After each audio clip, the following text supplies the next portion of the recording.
કિચનમાં આજે હું તમારી સાથે શેર કરીશ ગાર્લિક બ્રેડની રેસીપી।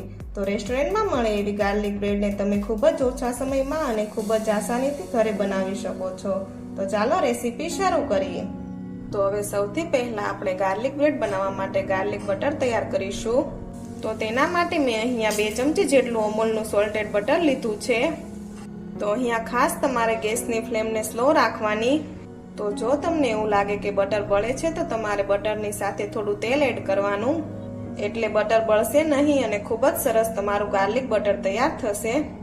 તો બટર મેલ્ટ થઈ ગયું છે। હવે આપણે આમાં 2 ચમચી જેટલું લસણ એડ કરીશું। આ લસણને મેં એકદમ ઝીણું ઝીણું ચોપ કરીને લીધેલું છે।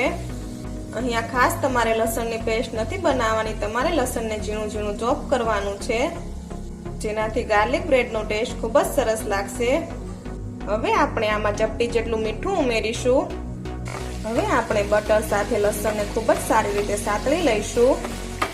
એટલા લસણને સતળાતા 1 થી 2 મિનિટનો સમય લાગશે। તો ગેસની ફ્લેમ એકદમ સ્લો કરી આપણે લસણને સારી રીતે સાતળી લઈશું। તો આ રીતે લસણ સારી રીતે સતળાઈ જાય એટલે આપણે એમાં 1 ચમચી જેટલું લીલું લસણ એડ કરીશું અને હવે ગેસની ફ્લેમ બંધ કરી દઈશું અને સારી રીતે મિક્સ કરી લઈશું। તો અહીંયા લીલા લસણનો ટેસ્ટ ગાર્લિક બ્રેડમાં ખૂબ જ સરસ લાગશે।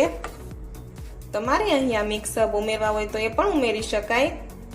હવે આપણે આ બટરને સારી રીતે મિક્સ કરી થોડું ઠંડુ થવા દઈશું। હવે જ્યાં સુધીમાં આપણું બટર ઠંડુ થાય છે ત્યાં સુધીમાં આપણે ચીઝનું ફિલિંગ તૈયાર કરીશું। તો મેં અહીંયા અડધા કપ જેટલા ચીઝને ગ્રેટ કરીને લીધું છે અને અહીંયા મેં પ્રોસેસ ચીઝ લીધું છે, સાથે 2 ચમચી જેટલું મોઝરેલા ચીઝ એડ કરીશું। હવે આપણે આમાં અડધી ચમચી જેટલો ઓરેગાનો એડ કરીશું। ત્યારબાદ આપણે આમાં 1/4 ચમચી જેટલા ચીલી ફ્લેક્સ ઉમેરીશું અને ચપટી જેટલું મીઠું એડ કરીશું। હવે આપણે ખૂબ જ સારી રીતે ચીઝને મિક્સ કરી લઈશું અને અહીંયા આપણું આ બટર પણ સરસ ઠરી ગયું છે। તો હવે આપણે આમાંથી ગાર્લિક બ્રેડ તૈયાર કરીશું। તો હવે આપણે ગાર્લિક બ્રેડ બનાવવા માટે એક પેનમાં થોડું બટર એડ કરીને સ્પ્રેડ કરી લઈશું। તો આ રીતે બટરને સરસ સ્પ્રેડ કર્યા પછી આપણે લઈશું સેન્ડવિચ બ્રેડ। તો અહીંયા આપણે ગાર્લિક બ્રેડ બનાવતી વખતે એ વાતનું ખાસ ધ્યાન રાખીશું કે આપણે ગેસની ફ્લેમ એકદમ સ્લો રાખવાની છે। તો હવે આપણે સાઈડ ચેન્જ કરી લઈશું। તો આ રીતની લાઇટ ડિઝાઇન આવે ત્યાં સુધી આપણે બ્રેડને શેકવાની છે। તો હવે આપણે શેકેલા ભાગ પર જે ગાર્લિક બટર તૈયાર કર્યું એ સ્પ્રેડ કરીશું। અહીંયા મેં 1 થી 2 ચમચી જેટલું બટર એડ કર્યું છે। તમે તમારી પસંદ પ્રમાણે વધુ કે ઓછું કરી શકો છો। હવે આપણે બટર એડ કર્યા પછી આપણે ચીઝનું ફિલિંગ્સ તૈયાર કરીને રાખ્યું છે એ એડ કરીશું। અહીંયા ચીઝ તમે તમારી પસંદ પ્રમાણે વધારે કે ઓછું કરી શકો છો। હવે સ્લો ફ્લેમ પર જ આપણે બટર મેલ્ટ થાય ત્યાં સુધી થવા દઈશું। આટલું ચીઝ મેલ્ટ થતા 2 થી 3 મિનિટનો સમય લાગે છે।